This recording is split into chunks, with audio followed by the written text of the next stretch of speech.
পূর্বাঞ্চলীয় রেলওয়ের ব্যস্ত ও সরকারি রাজস্বের অন্যতম রেলওয়ে স্টেশন ব্রাহ্মণবাড়িয়ার কসবা। ভারত সীমান্ত ঘেঁষা রেলওয়ে স্টেশনটিতে প্রতিদিনই দেশের বিভিন্ন প্রান্তরে যাতায়াত করেন হাজারো যাত্রী। সড়কপথে কুমিল্লা সিলেট মহাসড়কের বেহাল দশায় রেলপথই যখন এই জনপদের প্রথম পছন্দ।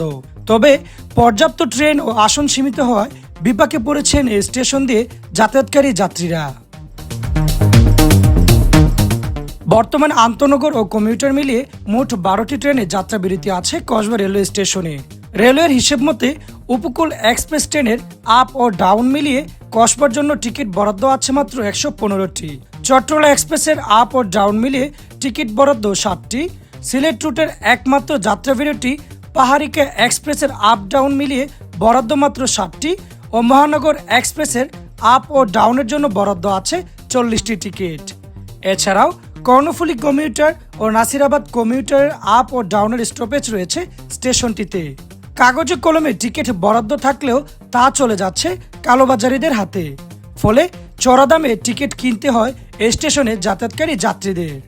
আমাদের হাজার হাজার টিকিট প্রয়োজন, তো আমরা আসলে যেই সিট আমাদের জন্য বরাদ্দ আছে সে অনুযায়ী আমরা সিট পাই না। আর এটা 10 তারিখ 10 দিন আগে যদি কাটতে হয়, তো 10 দিন আগে যারা ব্ল্যাকে ব্যবসা করে তারাই কিন্তু নিয়ে যায়। এজন্য আমরা আমাদের প্রয়োজনে টিকিট পাচ্ছি না। আমাদের আসন সংখ্যা খুবই সীমিত, যে আসনের সীমিত তা আবার ব্ল্যাক হচ্ছে। আমরা কখনো ঢাকা গেলে চট্টগ্রামে কোনো টিকিট পাই না, ব্ল্যাকে টিকিট কাটতে হয়। তো সংখ্যা করতে কিন্তু আমি আশা করব যত সম্ভব করবাতে আরও একটি বগি অথবা আসন সংখ্যা বৃদ্ধি করা যেতে পারে আর ব্ল্যাকটা বন্ধ করা যেতে পারে, তাহলে আমাদের জনগণের সুবিধা হয়তো। দৈনিক আমাদের মোটামুটি যদি আমরা দেখি স্ট্যান্ডিং টিকিট কিন্তু 1.5 লক্ষ টাকার মতো বিক্রি হচ্ছে। তো এগুলো যদি আমরা আসন দিই তাহলে তো অবশ্যই স্ট্যান্ডিংয়ের যে দাম আসনের কিন্তু সেম দাম। কারণ আমরা যেহেতু আসন পাচ্ছি না, স্ট্যান্ডিং কাটতে হচ্ছে। আর যারা মনে করেন যে স্ট্যান্ডিংয়ে কাটবে না, তো তারা কি করতেছে, ব্ল্যাকের আশ্রয় নিচ্ছে। আমরা এখানে না পাচ্ছি বৈধভাবে টিকিট, না পাচ্ছি হচ্ছে আমাদের একটা কমিউটার ট্রেন, এবং হচ্ছে আমরা এত দুর্ভোগের শিকার হচ্ছি। এখানে দেখা যাচ্ছে যে আমরা পর্যাপ্ত পরিমাণে টিকিট বা আসন সংখ্যা না পেয়ে আমরা ব্ল্যাকের থেকে অবৈধভাবে টিকিট কাটা লাগতেছে। ভাই টিকিট পেয়েছেন, আর টিকিটের কি অবস্থা করবো একটু বলেন তো, মানুষজন টিকিটের জন্য কি সমস্যা আছে? ধন্যবাদ এনটিভি অনলাইনকে। আসলে একটা কথা বলতে কি, আপনারা অবগত আছেন ব্রাহ্মণবাড়িয়া জেলার মধ্যে এটা আমাদের কসবা উপজেলার যে রেল স্টেশন, এটা সরকারি যে রেলওয়ে খাতে রাজস্বের দিক দিয়ে এটা দ্বিতীয় নাম্বার অবস্থানে। কিন্তু দুঃখের সাথে বলতে হচ্ছে আমাদের ব্রাহ্মণবাড়িয়া কসবা উপজেলাবাসী চলতি বছর এপ্রিল মাসে স্টেশন থেকে সরকারি রাজস্ব আয় হয়েছে প্রায় 29,56,000 টাকা, যার তারতম্য ছিল মে মাসেও। চলতি মে মাসে প্রায় 30 লক্ষ টাকার টিকিট বিক্রি হয়েছে এই স্টেশন থেকে, এবং কুরবানিদের সময় একদিনে স্ট্যান্ডিং টিকিট বিক্রির রেকর্ড হয়েছে প্রায় 1 লক্ষ টাকার উপরে। চাহিদা মাফিক যাত্রীদের টিকিট না দিতে পারার বিষয়টি স্বীকার করেছেন স্টেশন মাস্টার। তিনি জানান, আমাদের স্টেশনে 2টি আন্তনগর ট্রেন পাওয়ার ব্যাপারে কাজ চলমান আছে, পাশাপাশি আসন বৃদ্ধির জন্য ঊর্ধ্বতন কর্তৃপক্ষকে অবগত করেছি।